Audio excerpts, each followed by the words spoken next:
Umunsi umwe umwigisha yaraho ava hasi ngo ageze Yezu ati, mbega mwigisha nokora iki ngo nze ntorane ubuzima budahera?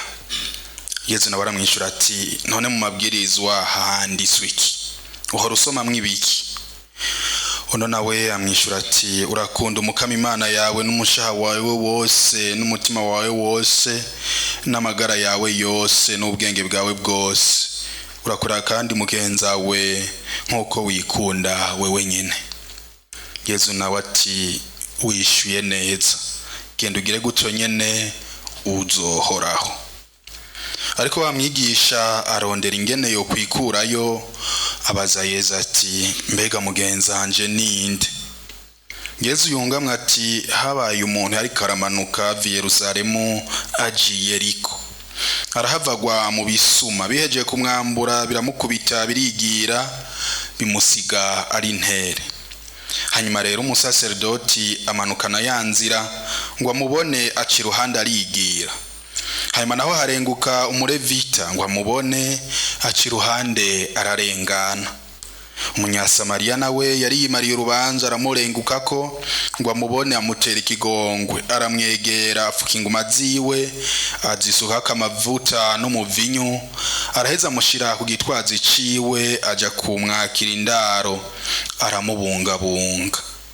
Ngo buce yakira idenariyo zibiri aziherezanye n'indaro, amugira ati, mugwaze neza, ibindi vyose uzomutangirira nzobigusubiza ngarutse. None kubwawe muri aba bantu batatu ninde yageriye ubugenzi wa muntu yagwa mu bisuma? Wa mwigisha yishura ati, nuwo yamugiriye imbabazi. Yezu nawe ati, genda nawe rero ugire gutyo. Dushemeze ijambo ry'Imana.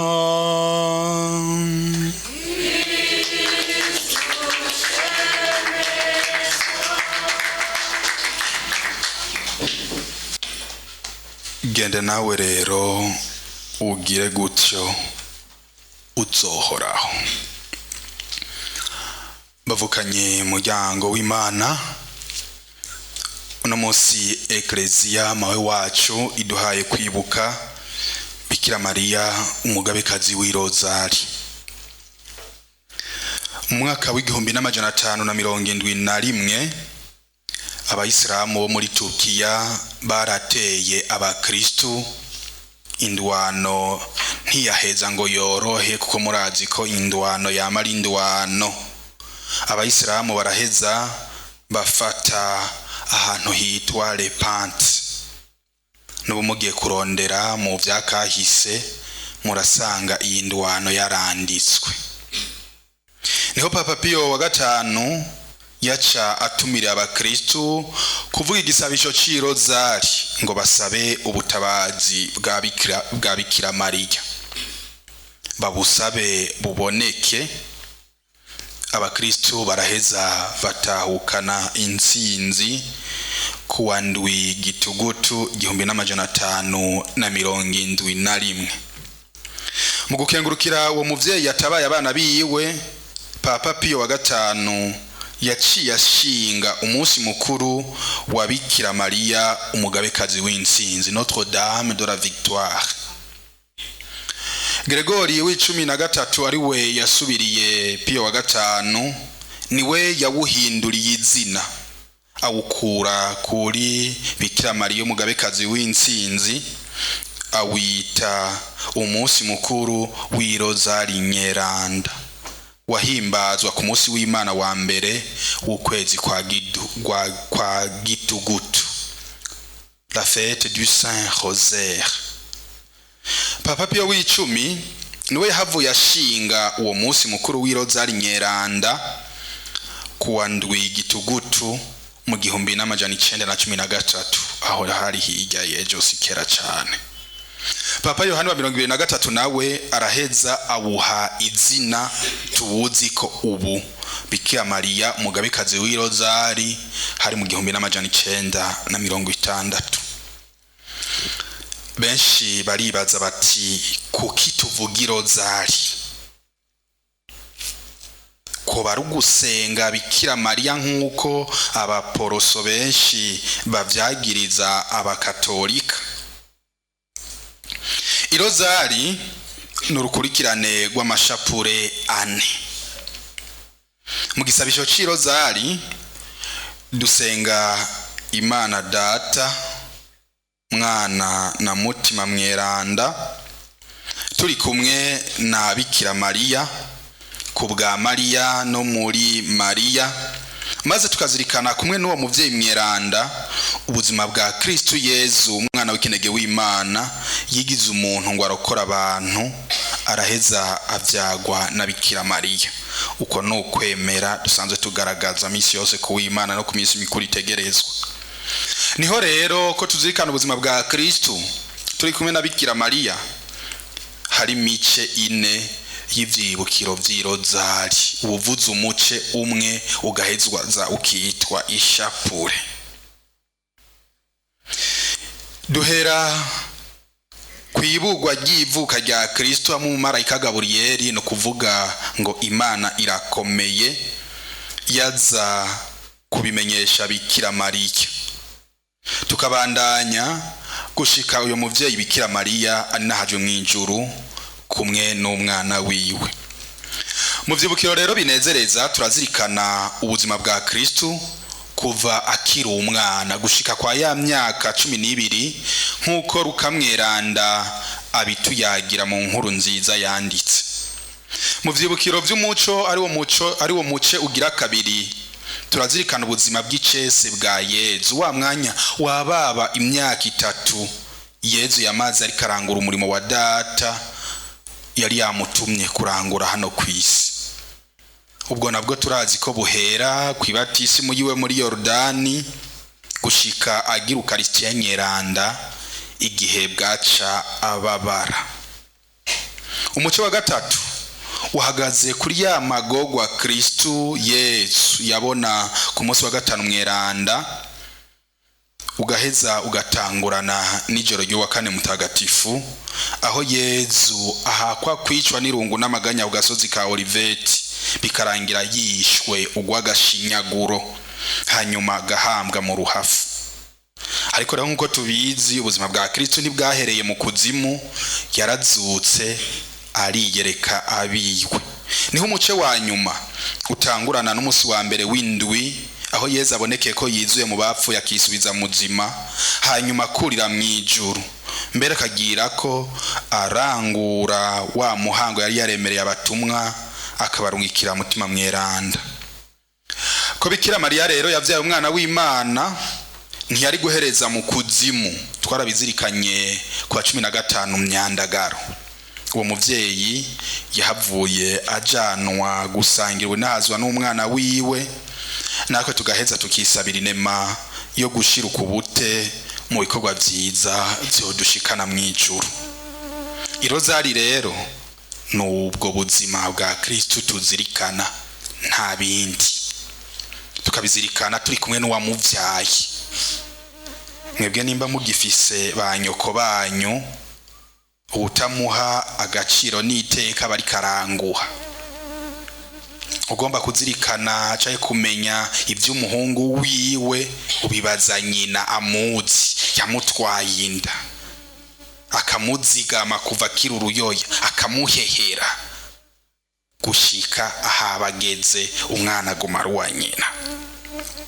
Irozari rero itwinjiza mu nywanyi n'Imana, maze abantu bagasubira bakumva ububasha bw'urukundo rw'Imana yo yakoze ivyo vyiza vyose.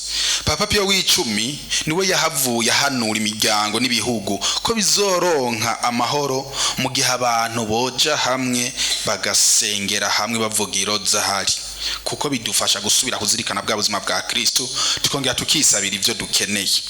Arongera ati irozari ni inkuru nziza ya Kristo ivugiwe mu ncamake. C'est le résumé de l'évangile de Jésus Christ. Nta birenga ivyo. Abazosubira yo kubabaza ngo kweki ngo muvuga ngo ishapure ngo ibiki, ni ivyo. Vous résumez l'évangile. Iyo nkuru nziza nayo si yindi ni ya nkuru nziza y'urukundo, urukundo rudusaba kuba abagenzi ba bose, cyane cyane abababaye, naho twuba tubabonamwe abakeba kuko baremanwe agashusho k'Imana. Uzoza bigisha iyindi nkuru nziza itandukanye niyo ngo Pawulo mweranda yabivuze, azoba ari umwangushi, azoba ari karabesha. Mu gihe uyu mwigisha twumvise mu nkuru nziza yarahagurutse ngo ageze Yezu, umukama amusubije mu vyanditswe vyeranda, asanzwe asigurira abandi kuri rya bwirizwa ry'urukundo. Ni nawe yanagivugiye, urukundo rw'Imana n'urukundo rw'umugenzi, nkuko dushobora kuvyibonera mu bene Levi igabane ca 19 umurongo wa 18. Nivyo rero Yezu arungitse uwacu gukora kugira ngo atorane ubuzima budahera. Inzira y'ubweranda tuyishikira mu gihe duciye mwino nzira y'amabwirizwa akubiye muri rya bwirizwa ry'urukundo, dukunda Imana rukagaragarira mugo dukunda abantu, nta birenga ivyo. Kubera ko atari ubuzima yipfuza, ariko ari kugeza Yezu gusa, aronda ingene yo kwikurayo, abaza mugenzi we uwariwe. Kenshi turagezanya, tukageza abantu, tukabaza ibibazo kugira ngo dutege imitego. Mwirinde gutegana imitego. Yezu amweretse ko umugenzi atari uwo mu muryango canke uwo basangiye igihugu, ariko ari uwo wese agirira neza ukeneye ubufasha. Yezu aciye amwereka akoresheje no mugani ku musaserdoti n'umureviti batabereye umugenzi uwabo yari yaguye mu ngorane, ariko uwo bari basanzwe binuba umunyasamariya akaba ari wagiriye imbabazi umukeba wiwe. Benshi bakunda gusigura aba babiri ba mbere ngo bari bacerewe mu bikorwa vy'Imana. Sivyo. Umugani utanga uruvuga ngo habaye umuntu yaramanutse ava i Yeruzalemu aja i Yeriko. Yaramanutse ava i Yeruzalemu aja i Yeriko. Birumvikanaga abagenzi. Yaravayo. Ntibariko bajayo, baravayo. Uyu munyasamariya uwo bagaya bagahana na rujongo ni watabaye umuntu. Abakurambere bati bapfaniki barotwa n'abamarira niyiki.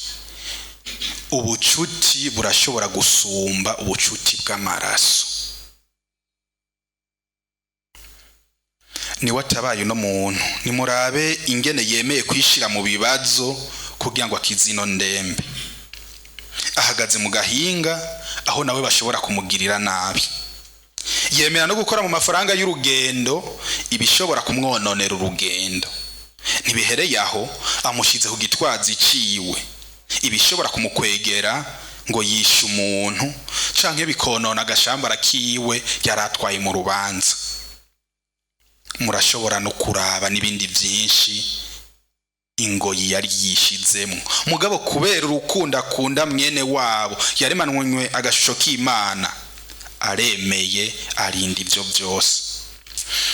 Genda rero bavukanyi, mukunda abantu bose, mugire neza bose. Bimwe mukunda kwitwaza ngo ubwoko, uraza bariwe nabo basangiye ubwoko ko bangana. Bimwe mukunda kwitwaza ngo imigambwe, abimigambwe gaburira nibaza ko atari benshi. Intara n'ubundi bube gito mugende mubireki, mubone mu muntu agashusho k'Imana, muheze mutabare abababaye.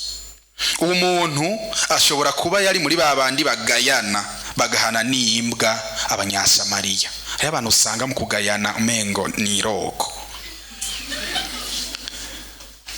ariko abo yishimira nibo bamutaye aho yarabakeneye. Ejo rero ushobora gusega uwo wimye kuko buraca bugacana yandi, genda ukunde bose.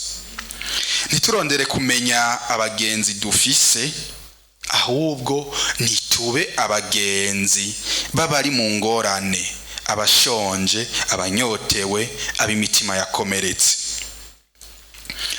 Kuno munsi nidutabaze Bikira Mariya ngo adufashe gukunda Imana n'abagenzi mu kuri no mu rukundo, maze duheze dutorane ubuzima budahera Kristo Yezu yaje kutumenyesha. Bikira Mariya mugabekazi w'irozari dusabire.